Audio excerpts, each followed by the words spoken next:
আসসালামু আলাইকুম ওয়া রাহমাতুল্লাহি ওয়া বারাকাতুহু। ইন্নাল আলহামদুলিল্লাহি রাব্বিল আলামিন ওয়াল আকিবাতু লিল মুত্তাকিন ওয়াসসালাতু ওয়াসসালামু আলা আশরাফিল আমবিয়াই ওয়াল মুরসালিন وعلى آله وأصحابه أجمعين أما بعد فأعوذ بالله من الشيطان الرجيم بسم الله الرحمن الرحيم ومن الناس من يقول آمنا بالله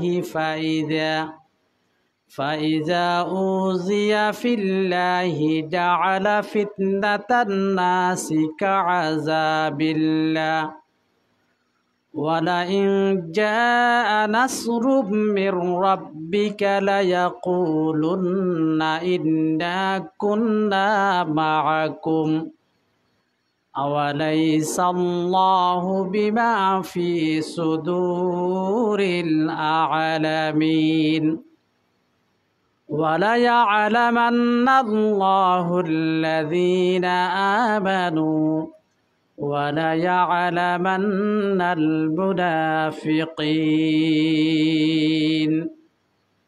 صدق الله العظيم।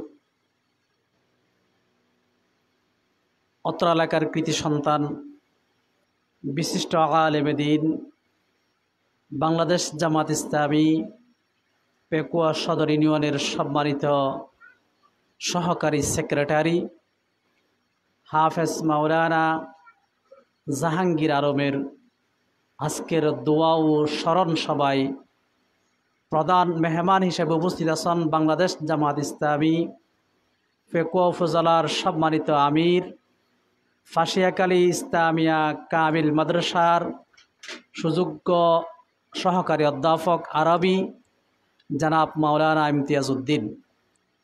উপস্থিত আছেন বাংলাদেশ জামাত ইসলামী পেকুয়া সদর ইউনিয়নের সম্মানিত বিশিষ্ট রুকন জনাব মাওলানা সৈয়দ নূর হেলালি। উপস্থিত আমার অত্র এলাকার কৃতি সন্তান বাংলাদেশ জামাত ইসলামী ২ নম্বর ওয়ার্ডের সম্মানিত সভাপতি জনাব মাওলানা শফিকুর রহমান সাহেব, শফিউল আলম সাহেব। উপস্থিত আমার পূর্বে আলোচনা পেশ করেছেন পেকুয়া উপজেলার সাবেক ভাইস চেয়ারম্যান বাংলাদেশ জামাত ইসলামী পেকুয়া উপজেলার সহকারী সেক্রেটারি জনাব মাওলানা নুরুজ্জামান মঞ্জু। আলোচনা পেশ করেছেন মাওলানা নুরুল আফসার সহ উপস্থিত উলামায়ে কেরাম। আবার সালাম পেশ করছি, আসসালামু আলাইকুম ওয়া রাহমাতুল্লাহি ওয়া বারাকাতুহু। এই উপস্থিতি আমরা অবশ্যই জানতে পেরেছি আজকের এই অনুষ্ঠানটা হচ্ছে, মাহফিলটা হচ্ছে হাফেজ জাহাঙ্গীর আলমের ইসালে সওয়াব উপলক্ষে দোয়া ও আলোচনা মাহফিল। আমরা অবশ্যই ইতিপূর্বে জাহাঙ্গীর ভাইয়ের অনেক কথা শুনেছি। তার গুণের ব্যাপারে স্বয়ং রসুল করিম সাল্লাল্লাহু তাআলা আলাইহি ওয়াসাল্লামের ঘোষণা হলো যে ইজা মাতাল ইনসান ইনকাতা আনহু আমালুহু ইল্লা মিন সালাসা। রাসূল পাক সাল্লাল্লাহু তাআলা আলাইহি ওয়াসাল্লাম ঘোষণা করেছেন মানুষ মারা যাওয়ার পর তার আমলের দরজা বন্ধ হয়ে যায়, আমলের দরজা বন্ধ হয়ে যায়।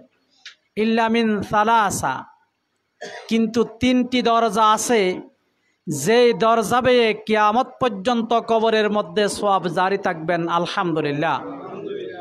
1 নম্বর ইল্লা মিন সাদাকাতিন জারিয়া, সাদাকায়ে জারিয়া মূলক কোনো কাজ যদি করে যায়, সেই সাদাকায়ে জারিয়া মূলক কাজের মাধ্যমে আল্লাহ সুবহানাহু ওয়া তাআলা তার আমল নামায় সওয়াবের ডল কিয়ামত পর্যন্ত জারি রাখবেন। আলহামদুলিল্লাহ। জাহাঙ্গীর ভাই সদকায়ে জারিয়ামূলক কাজ করে গেছেন, তিনি হেফজখানা প্রতিষ্ঠা করেছেন, তিনি হাফেজখানায় চাকরি করেছেন, তিনি বিভিন্ন ধর্মীয় প্রতিষ্ঠান, দ্বীনি প্রতিষ্ঠান তিনি প্রতিষ্ঠা করে গেছেন। তার পাশাপাশি আমরা দেখতে পাই তিনি জনকল্যাণমূলক অনেক কাজ সমাজের মধ্যে করে গেছেন। এগুলো হলো সদকায়ে জারিয়া। এরপরে 2 নম্বর, আও ইলমুন ইয়ানতাফাউ বিহি, ইলম অর্জন করেছেন তিনি, যে ইলম দ্বারা মানুষ হেদায়েতের পথ পেয়েছেন, যে ইলমের মাধ্যমে মানুষ কোরআন বুঝার পথ পেয়েছেন, ইসলামকে বুঝার জন্য সেই সহজ পদ্ধতি পেয়েছেন। আর সেই পথ বেয়ে সওয়াব কিয়ামত পর্যন্ত দাঁড়িয়ে থাকবেন, আলহামদুলিল্লাহ। এরপর আরেকটা পথ হলো আও ওয়ালাদুন সালিহুন ইয়াদউ লাহু, এমন সন্তান জমিনে রেখে যাওয়া যে সন্তানগুলো তার অবর্তমানে তার জন্য দোয়া করবেন। তিনি সন্তান রেখে গেছেন, তার ছাত্র রেখে গেছেন, শত শত অসংখ্য ছাত্র দুনিয়ার জমিনে তিনি রেখে গেছেন, যারা চোখের পানি ছেড়ে তার জন্য দোয়া করে। আছে না নাই? প্রিয় উপস্থিতি, আর তিনি এমন একজন ব্যক্তি ছিলেন যার ব্যাপারে স্বয়ং আল্লাহ সুবহানাহু ওয়া তাআলা পবিত্র কালামে হাকিমের সূরা আনকাবুতে ঘোষণা করেছেন, বিসমিল্লাহির রহমানির রহিম, ওয়া মিনান নাসি মান ইয়াকুলু আমান্না বিল্লাহি ফাইযা উযিয়া ফিল্লাহ জাআলা ফিতনাতান নাসি কাআযাবিল্লাহ ওয়ালাইন জাআ নাসরুম মির রাব্বিকা লায়াকুলুন্না ইন্না কুন্না মাআকুম। আল্লাহ সুবহানাহু ওয়া তাআলা বলেন, মানুষের ভিতরে এমন কিছু মানুষ আছে যারা নিজেদেরকে আল্লাহর প্রতি ঈমান এনেছি বলে দাবি করে, ঈমানদার দাবি করে। কথা বুঝতে হবে, মানুষের ভিতরে এমন কিছু মানুষ আছে যারা বলে আমরা আল্লাহর প্রতি ঈমান এনেছি। কার প্রতি? আল্লাহর প্রতি ঈমান এনেছি।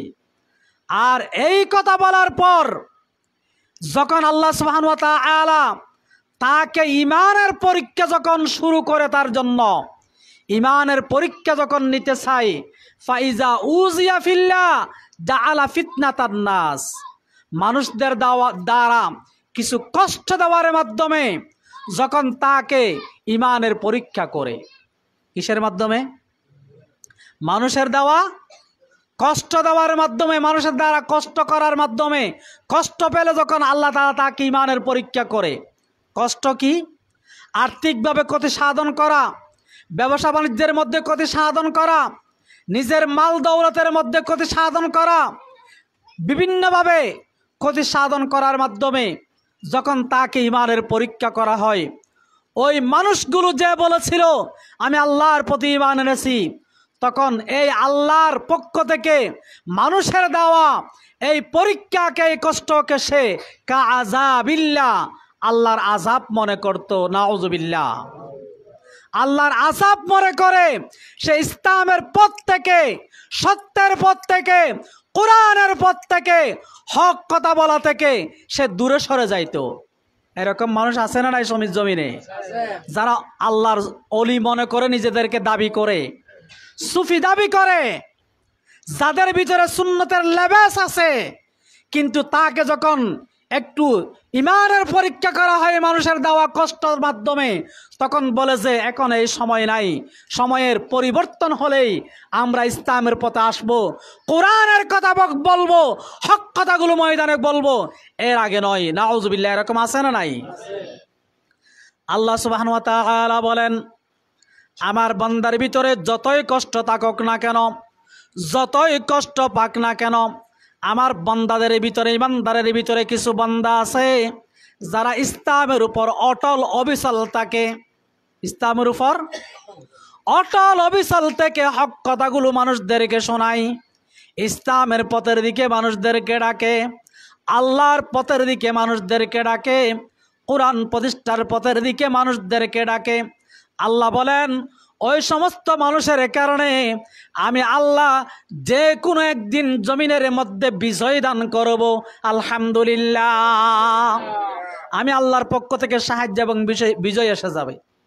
আল্লাহ বলেন, ওয়ালা ইন জাআ নাসরুম মির রাব্বিকা লায়াকুলুন্না ইন্না কুন্না মাআকুম।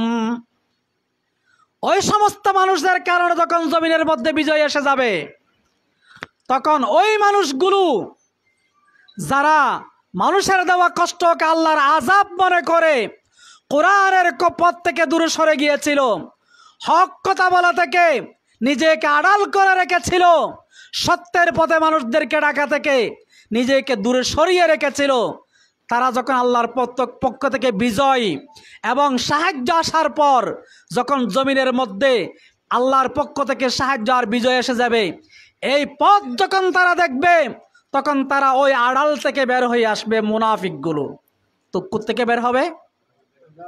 আড়াল থেকে বের হয়ে আসবে, আসে বলবে, ইন্না কুন্না মাআকুম, আমরাও তো এই বিজয়ের পিছনে আমরাও তো তোমাদের সাথে শরীক ছিলাম। আমরাও তোমাদের সাথে কি ছিলাম? যখন সুসময় আসবে, সুসময় আসলেই ওই মুনাফিকগুলো আড়াল থেকে বের হয়ে ময়দানে এসে যাদের কারণে আল্লাহ বিজয় দিয়েছিল তাদের সামনে এসে বলবে যে আমরাও তো এই বিজয়ে তোমাদের সঙ্গী ছিলাম, তোমাদের একার কারণে এই বিজয় আসে নাই। ঠিক না বেঠিক? এদের মুনাফিক আছে না নাই?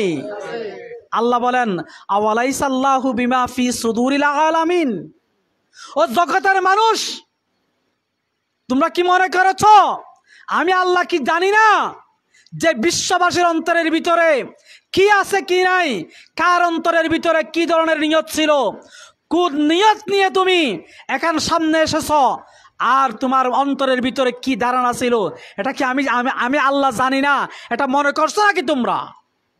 আল্লাহ জানেন কি না? কার অন্তরের ভিতরে কি আছে কি নাই, এসব কথাগুলো কে জানেন? এরপর আল্লাহ বলেন, ওয়ালা ইয়ালামান্নাল্লাহুল্লাযীনা আমানু ওয়ালা ইয়ালামান্নাল মুনাফিকিন। এখানে আল্লাহ সুবহানাহু ওয়া তাআলা দুইটি তাকিদের হুরুফ ব্যবহার করেছেন এই আয়াতের মধ্যে।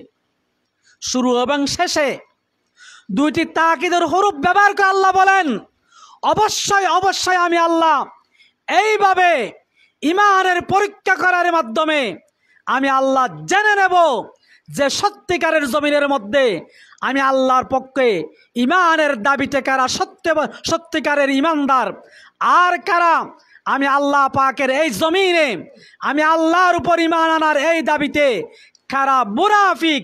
এটা আমি আল্লাহ অবশ্যই ঈমানের পরীক্ষা করার মাধ্যমেই তাদেরকে অবশ্যই ঈমানের পরীক্ষা করেই মুনাফিক আর সত্যিকারের ঈমানদারকে আমি আল্লাহ বাছাই করে থাকি। সুবহানাল্লাহ।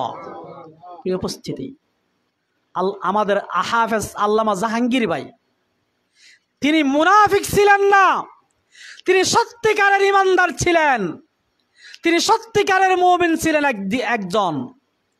তিনি সামনে যা বলতেন পিছনে একই কথা বলতেন।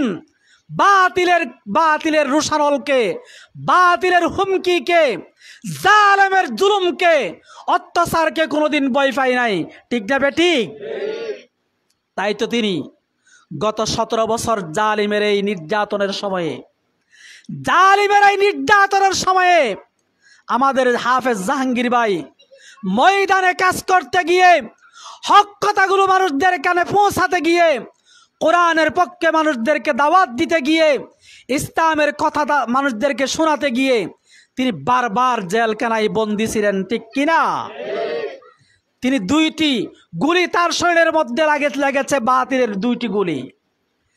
28 ফেব্রুয়ারি 13 সালের 28 ফেব্রুয়ারি আল্লামা সাঈদী রহমতুল্লাহ আলাইহির যখন ফাঁসির রায় ঘোষণা করলো জালিম সরকার, তখন সারা বাংলাদেশের মানুষ প্রতিবাদের জন্য রাস্তায় নেমে গেল, রাজপথে নেমে গেল।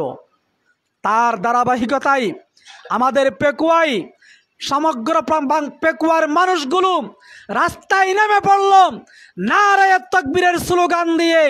রাস্তায় রাজপথে যখন এই স্লোগানে মুখরিত হচ্ছিল, তখন এক পর্যায়ে বাতিলের জালিমের লেলিয়ে দেওয়া সেই জালেম পুলিশ বাহিনী পেকুয়া রাজপথে নিরীহ মানুষদেরকে গুলি করেছিল।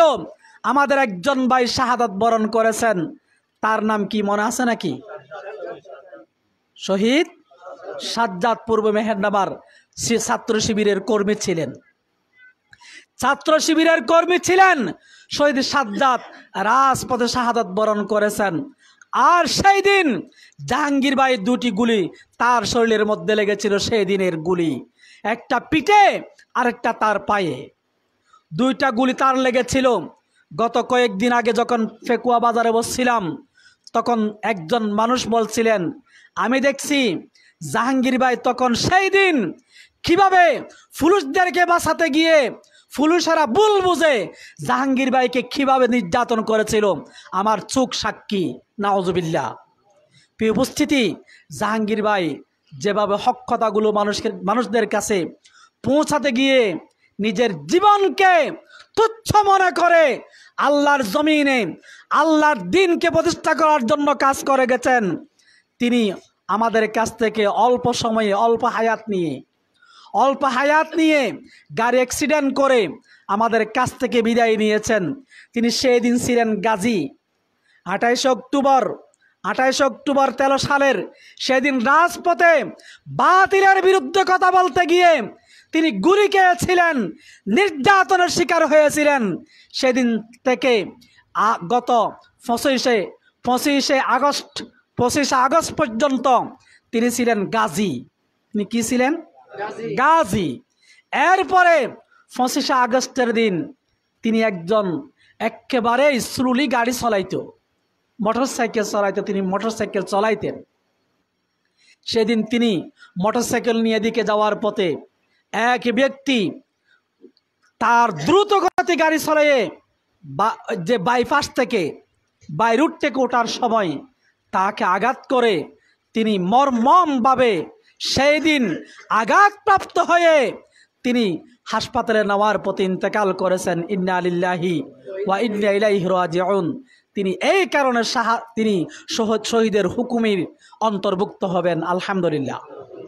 একদিক থেকে তিনি গাজী মৃত্যুর আগ পর্যন্ত, আর তিনি মৃত্যুবরণ করেছেন শহীদ হিসাবে, আলহামদুলিল্লাহ। আমাদের শহীদ জাহাঙ্গীর ভাই, তিনি আজ আমাদের কাছ থেকে দুনিয়ার জমিন থেকে বিদায় নিয়েছেন। তিনি আমাদের কাছে আর নাই, কিন্তু তার রেখে যাওয়া আন্দোলন এখনো আছে না নাই? জমিনে আছে না নাই? আমাদের কথা হচ্ছে, আমরা যেই আন্দোলনের জন্য, যে কোরআনের জন্য আমরা ময়দানে কাজ করছি, জাহাঙ্গীর ভাই যেই ময়দানে যে কোরআনের কথা বলতে বলতে শাহাদাত বরণ করেছেন, আমরা সেই কোরআনের হুকুমতকে জমিনে প্রতিষ্ঠা করার জন্য আমাদের ইমানের দাবি আছে না নাই? কথা বলেন, আছে না নাই? নাকি নামাজ পড়লে শুধুমাত্র জান্নাত পাওয়া যাবে, নাকি পাওয়া যাবে? কখনো না। আল্লাহ বলছেন কোরআন শরীফের সূরা আনকাবুতের আরেকটা আয়াত বলেই কথা শেষ। আমাকে আমার আমির সময় নির্ধারণ করে দিয়েছেন, তার 1 মিনিট আগেও যাব না ইনশাআল্লাহ, 1 মিনিট পরে হবে না, 1 মিনিট পরে হবে না ইনশাআল্লাহ। কথা হচ্ছে এই, আমাদের আল্লাহ সুবহানাহু ওয়া তাআলা পবিত্র কালামে হাকিমের মধ্যে ঘোষণা করেছেন, আহাসিবান নাস আন ইউতরাকু আন ইয়াকুলু আমান্না ওয়া হুম লা ইফতানুন। আল্লাহ বলছেন আনকাবুতের শুরুর আয়াত, ও মানুষ কি মনে করেছে যে তাদেরকে ছেড়ে দেওয়া হবে এই কথা বললেই যে আমরা ইমানদার? ওয়া হুম লা ইফতানুন, যে তাদের কি ইমানের পরীক্ষা করা হবে না? ইমানের পরীক্ষা না করা পর্যন্ত আল্লাহ বলেন তুমি জান্নাতের অধিবাসী হবে, তোমাকে ছেড়ে দেওয়া হবে, নাজাত দিয়ে দেওয়া হবে। এই কথা ধারণা করা, এই কথা মনে করা তোমার জন্য মারাত্মকভাবে ভুল হবে। হাসিবতুম আন তাদখুলুল জান্নাহ, আরেক আদি আয়াতের মধ্যে আল্লাহ ঘোষণা করেছেন, তারা কি মনে করেছে যে জান্নাতে প্রবেশ করবে? যে আল্লাহ তাআলা বলেন আমি আল্লাহ এখনো পর্যন্ত দেখেনি নাই যে তারা কারা ইমানের দাবি ইমান আনার পরে ইমানের কথা স্বীকার করার পর জমিনের মধ্যে আমি আল্লাহর পথে কারা জিহাদ করে আর কারা এই জিহাদের পথে ধৈর্য ধারণ করে আমি আল্লাহ তো এখনো পর্যন্ত দেখেনি নাই। প্রিয় উপস্থিতি, আসুন সেই কোরআনের পথ, সেই কোরআনের পথে কাজ করার সময় আমরা যারা ইমানের দাবিদার মুসলমান এখন আমাদের সময় আছে না নাই? আসুন আমরা সকলেই ইমানের এই পথে, কোরআনের এই পথে আমরা যারা আছি, আল্লাহ তাআলা আমাদের সবাইকে কোরআনের পথে আসার সেই তৌফিক সবাইকে আল্লাহ দান করুন, আমিন। এই কথা বলে আমার সংক্ষিপ্ত কথা কেন শেষ করছি। প্রিয় উপস্থিতি, এ পর্যায়ে আমাদের মাঝে আজকের প্রধান অতিথির গুরুত্বপূর্ণ আলোচনা পেশ করবেন বিশিষ্ট আলেমে দ্বীন, বিশিষ্ট ইসলামী চিন্তাবিদ, ফাশিয়াকাল ইসলামিয়া কামিল মাদ্রাসার সহকারী অধ্যাপক আরবি, বাংলাদেশ জামাত ইসলামী পেকুয়া উপজেলার সম্মানিত আমির জনাব মাওলানা ইমতিয়াজ উদ্দিন। আমি মোহতারাম মাওলানাকে কথা বলার জন্য অনুরোধ করছি।